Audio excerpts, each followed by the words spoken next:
Hai guys, pada kesempatan kali ini saya akan memaparkan beberapa materi terkait dengan manajemen perubahan. Nah, sebelum lanjut ke dalam materi, izinkan saya memperkenalkan diri. Perkenalkan, nama saya Cindy Clara Lotte, NIM 1806111020091 dari kelas 5B2 Manajemen Perubahan dengan dosen pengajar Dr. Olivia S. Nelwan, SE, MSc, Universitas Samratulangi Manado. Nah, untuk tidak membuang-buang waktu, mari kita masuk ke dalam penjelasan materi. Nah, materi yang pertama yaitu tentang konteks perubahan organisasi. Perubahan organisasi adalah kegiatan episodik, artinya perubahan dimulai pada satu titik, berlanjut melalui serangkaian tahap dan mencapai puncak dalam hasil yang diharapkan oleh mereka yang terlibat berupa perbaikan dari titik awal. Tingkat perubahan organisasi yaitu perubahan pada sikap individu dalam organisasi, perubahan pada tingkat kelompok, dan perubahan pada tingkat organisasi. Dinamika organisasi. Dinamika organisasi pada dasarnya merupakan proses-proses kelompok yang menggambarkan semua hal yang terjadi dalam kelompok akibat adanya interaksi individu-individu yang ada dalam kelompok itu.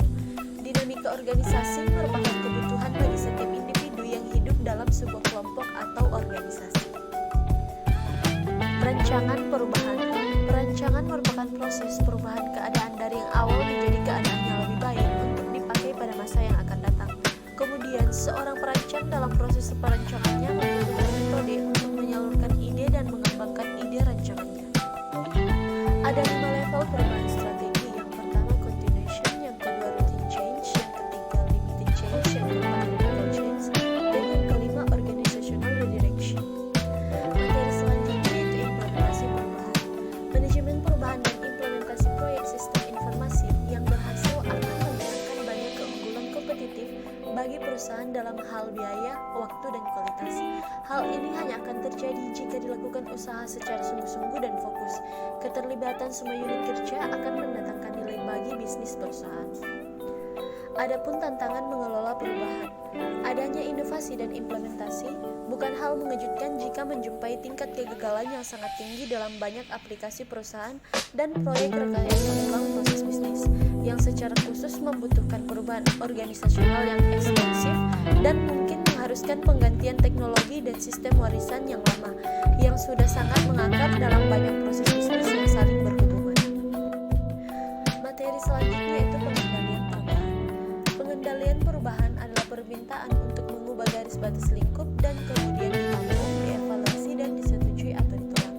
Tujuannya adalah untuk menampung permintaan pemangku kepentingan untuk melakukan perubahan pada lingkup, memastikan bahwa permintaan hanya disetujui jika layak dan dapat dicapai, dan mengintegrasikan perubahan ke dalam lingkup yang ada.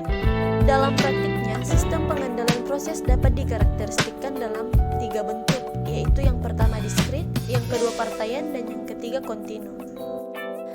Sekian yang dapat saya sampaikan dan semoga bermanfaat. Sampai jumpa di lain waktu.